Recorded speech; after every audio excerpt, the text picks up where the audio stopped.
Walls are an invitation, a canvas. Many would look at them and say they're for painting, to zhuzh up a space, brighten it up, or change the vibe. Or maybe they're a functional limit, the ends and borders in which we can place our things, like a couch or a shelf. A wall is a blank patch of skin for a tattooist, a functional consideration, generally a permanent fixture for as long as one occupies a space. Me, though, I would tell you they're for art, frames, and expression. A painted wall is permanent, but art I can take down and move. A wall covered in art is fluid, a footprint in your occupation in a rented space, and a long-standing fixture for however long you enjoy their placement. Of all the boxes that have traveled with me in my time, several have contained art. There's no theme to it, no connective tissue between all the pieces. But neither are we a singular theme or movement. We are mosaics, made of disparate pieces that somehow come together to form something singular. Let me show you what I mean. I briefly mentioned cross-stitching in the main video. The simple act of feeding thread through cloth in tens, hundreds, sometimes thousands of tiny squares to create a singular piece. It's the craft I picked up on for its comparative accessibility, both in the act of it and the supplies needed for it. And it paved the way for an expression I had longed for. The first is hardly indicative of Night Vale's entire vibe, but still emblematic of its impact. A couple lines here and there in an episode that carry more weight than the rest of the script. This is a hopeful sentiment wrapped in a peaceful acceptance, especially for how I have struggled with the feeling of mortality. It helps me refocus to appreciate whatever time I've had while acknowledging that, like a story, it must end. It is not defeatist nor macabre. It is beautiful. 13 years seems like a lifetime ago. The changes from that time seemingly pale in comparison to the changes now. And yet this sentiment from Night Vale's early weather holds tight to my heart. It will pass in time. There must be action and struggle, and there will be those who push back, but things will change. This, too, shall pass. I was never an avid Star Trek fan, but I grew to appreciate it later on. Captain Jean-Luc Picard always stood out, his greatest moments cherry-picked by a more fervent fan base on Tumblr, like this. A comforting and reassuring notion to an android officer, and something I needed to hear more often in my life. It is a sentiment that I have taken to all of my positions, to all those I've supervised. Sometimes things just happen. We keep going. Whether this was ever printed in a Nintendo game manual or just a sentiment co-opted for Ready Player One, it still stuck with me. It was a project I took on as I struggled to reconnect with people I had drifted away from, trying to make sense of and amend past mistakes. Be they relationships, systems, sensations, or feelings, everything not saved will be lost. A simple mantra that keeps me grounded and focused on the things that matter. Other times, I'm just fed up with the system, with a workplace that guts me and drains me under the pretense of work family and doing it for the kids. Hollowed out by their latest efforts, I created this, filling myself with something new, dictated and created by me alone. I've proudly hung it in several workplaces since, a testament to my desire to never let a job get the better of me again. And sometimes you just see a funky guy in a funky pose and it awakens something in you. Peppino Spaghetti from Pizza Tower sprang into this pose during my playthrough, and this simple reversal of the usual quote sprouted in the back of my mind. It was perfect. It is a vibe, a mantra, an expression of the times. It is the absurd acceptance I needed and the one I still need.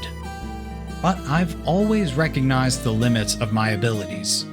I've sought other artists' pieces because they reflect some part of a thing that I love. A character, a story, or a moment. Character-wise is this Batman print, using the art style of the 1993 animated series. I loved that series when I finally got into it during college. The more human Batman, the villains both comically overblown and tragically relatable, the care and respect it had for its audience, young and old alike. Having a piece of that is a reminder of storytelling's potential. By way of story, there's the N7 graffiti helmet. Signatures of various Mass Effect characters scrawl over Commander Shepard's helmet, a collage without being too busy, but still loud and beautiful in a way that only something like graffiti and wet paint can be.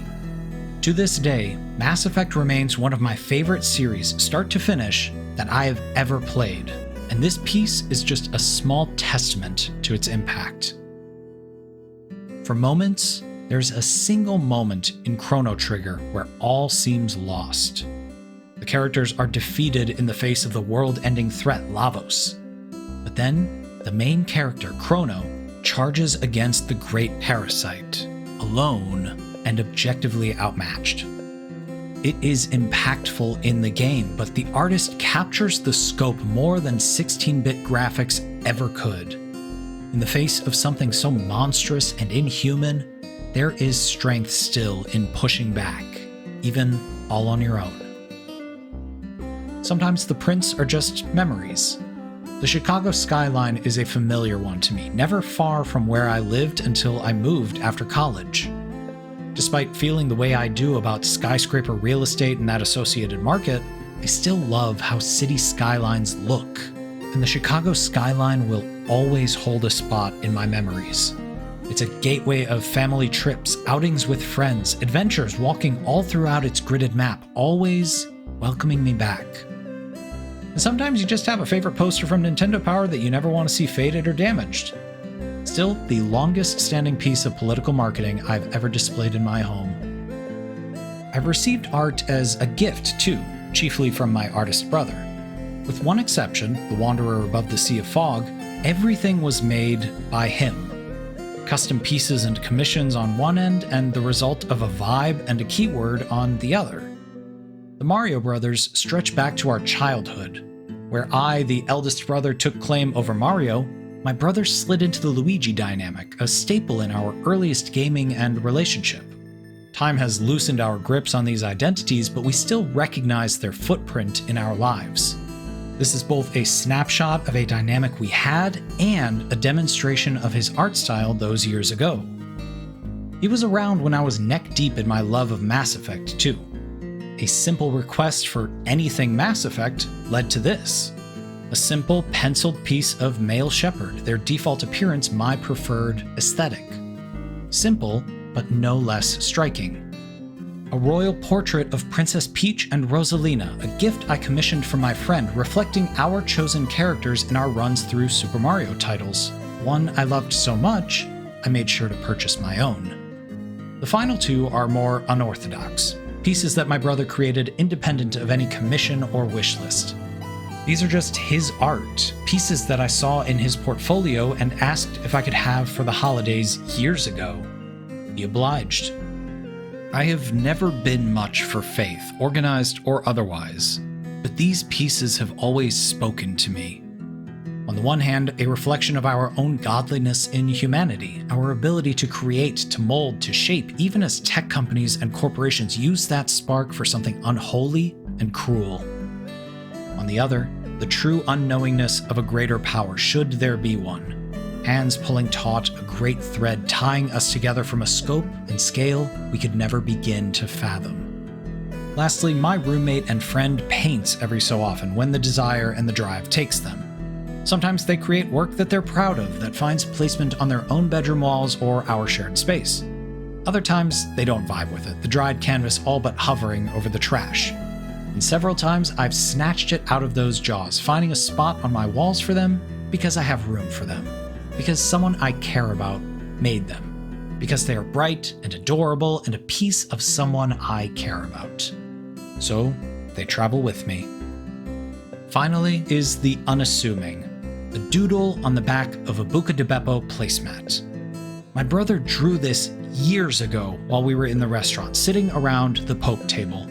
He showed me the finished piece when he was done with it, but after that, my memory is fuzzy.